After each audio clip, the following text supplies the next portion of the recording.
In considering the great cathedrals of Europe, you write, you could wonder whether the money used to build these structures was honestly acquired, or whether some portion was taken illegitimately. Rather a knavish thought, really, but still.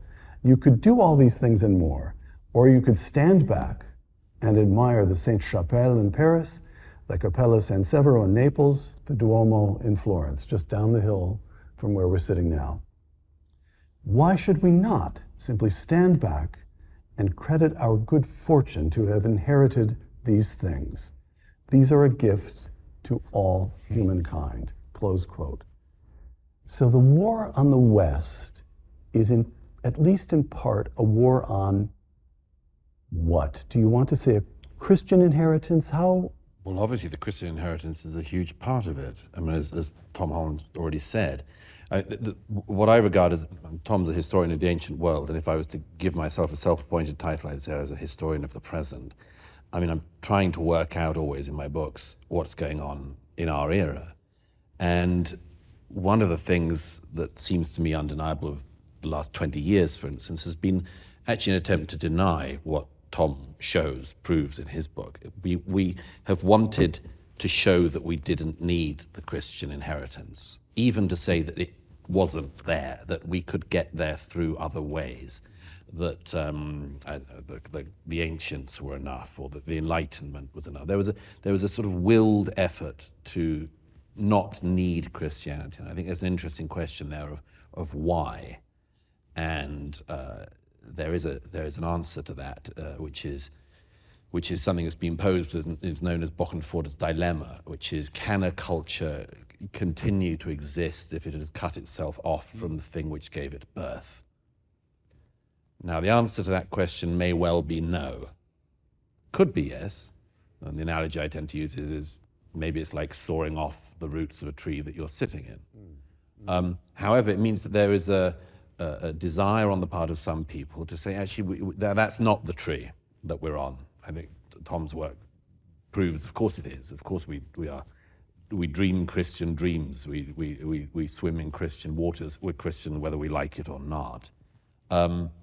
But nevertheless, it poses a big challenge because for what we now are, the moderns, we have this dilemma of our own. Does that mean in that case we have to go back to faith? For many people that's simply not possible, myself included. What happened in the 19th century happened. What happened in the 20th century happened. We are not where we were 300 years ago in terms of learning, or philosophy, or anything else. And what's more, there is this fear, and I'm sure this will come up at some point, there is a fear that whenever you credit this gap that exists today, people will say, well, in that case, believe. And yet, and that's, by the way, one of the assumptions that many people take away from Matthew Arnold's poem, which you started with, is the assumption, because of course Arnold talks about the long withdrawing roar. Yes, yes. But many people have said since Arnold wrote that, but of course the sea goes out and it can come back in again. Now, of course, Christian believers hope that's going to happen. And my stance is, we don't know. We don't know what it is we're going towards. Maybe we are in the position that people in the ancient world were when, in the end, people lost faith in the old gods. The temples were no longer visited. Something else took over. If you visit many churches in Europe, you can't help thinking that something like that must be underway at the moment. What do you do with these buildings in the center of all of our villages when nobody goes into them, other than as items of archaeological interest? So give me the name of the dilemma again. Bokenforder's dilemma. He's a distinguished German jurist of the late 20th century. Which is why I'm having trouble catching the name, because there's a in the middle. All right. So what do you make of that dilemma? This notion that Douglas, the emptiness of the churches, we're shooting today, I should say, in Fiesole, Italy. I mispronounced that name every single time I said it when we recorded here 3 years ago. And it turns out we have Italian-speaking listeners. I've been corrected. You got corrected. Fiesole. Here's what I discovered walking around Florence. The place down the hill, the place is mobbed. But the churches are beautiful, and they're cool, and they're empty. Lovely place to go for a walk. What do you make of that?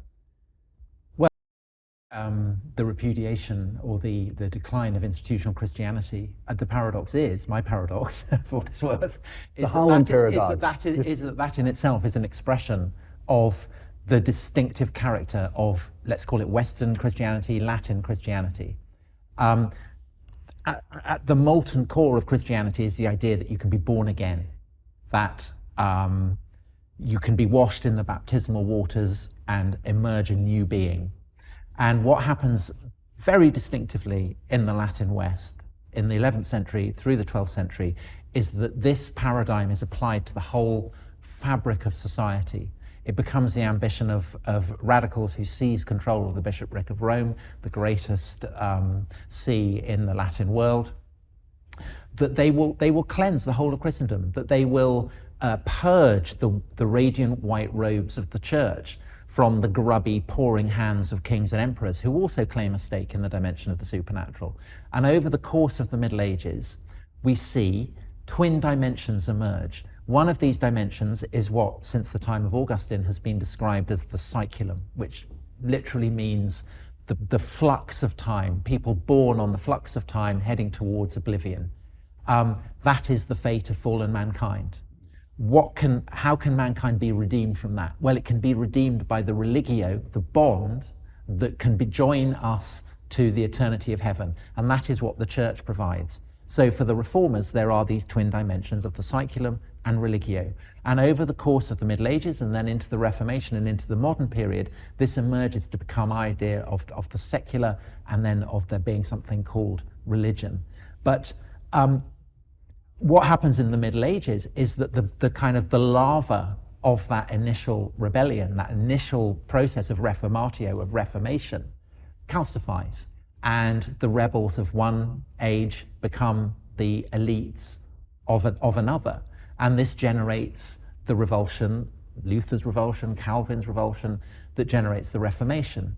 And in the Reformation, you see what early Christians had done towards the Roman world, the tearing down of idolatry, the banishing of superstition. Only now it is the Roman Church that is seen as something to be torn down. That is a kind of abiding Christian impulse. Moving into the Enlightenment, into the French Revolution, the Russian Revolution, you see exactly these same instincts, only now it's not just the Roman Church that is the target of this repudiation. It's the whole fabric of Christianity. But the instinct, the paradox, say, of the French Revolution is that when the revolutionaries are tearing down the privileges and the fabric of the churches. Renaming Notre Dame, what was it, a Temple of Justice? Temple of Reason. Temple of Reason, right. Yeah.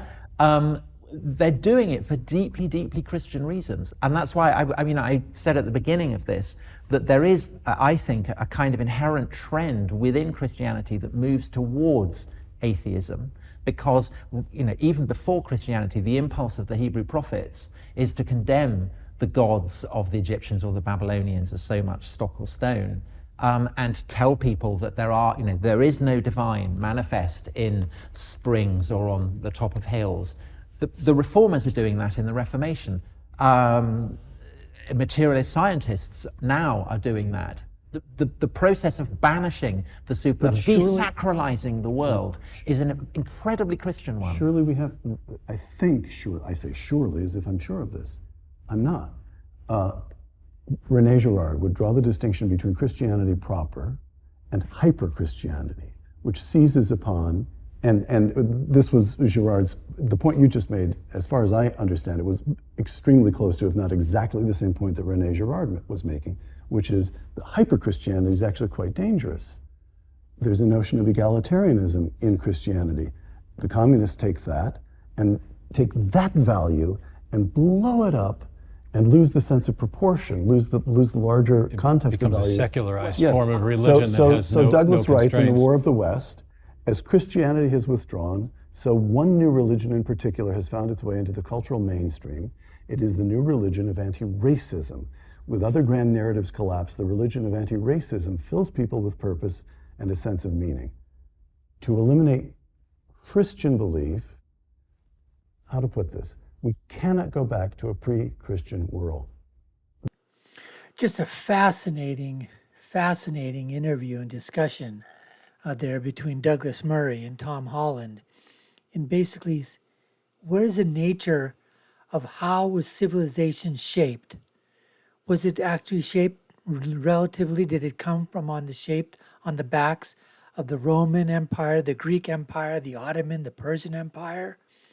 Or was it Christianity? Was it religion that had its effects? Now, it seems that Tom Holland says that the entire thing of Western civilization was formed basically that we're swimming in a sea of Christianity. We're just fish. Regardless of where we came from, we're all swimming in a sea of Christianity. I would have to say that, okay, let's say you take that part of Western civilization. Where does Eastern civilization come in? And did Eastern civilization have any imprint or mark on Western civilization? Douglas seems to basically take the framework that you take the Christian foundation, but that has been eroding for a long, long time, especially in the last few decades. I would say it's been eroding a lot longer than that. But let's say with Douglas's assumption that in the last 2 or 3 decades, it's been eroding, that you have these great pantheons of, Christian culture, Christian architecture, the beautiful churches, the beautiful other places of worship. But you don't see the people in there. It's almost like you're going to a museum and you're just looking at the paintings. You're looking at the artifacts. You're looking at the crucifixes, stained glass windows, the pews, the pomp, right? The circumstance. You're looking at all of that as if you're looking at a museum, but you're really not following any of the tenets of Christianity, other than saying, yeah, we're living a Christian world. It was shaped by Christianity, shaped by the sayings of Jesus and the writings of Paul. But I would venture to say that it's more than that. I think Western civilization was also done by Eastern Orthodoxy, by the Eastern religions, by what was Buddhism, Taoism, Hinduism, even Islam. All of these things shape. Now, yes, the Western European countries are mainly, Christian in nature, obviously. But to say that they just came from, Christian teaching only, or just from Greek and Roman mythology and Greek and Roman history, I think is quite short-sighted.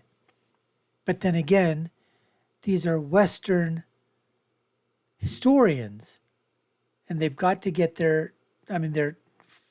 I think they're looking at it from a very, that lens is not open wide. It's just basically, on just a small smattering of history, although that small smattering of history was huge. The Roman Empire, huge. Greek Empire, huge. And what they did to shape the world. So there's again, what did those entities, those two huge empires, and then and as I said before, you bring the Persian Empire, the Ottoman Empire,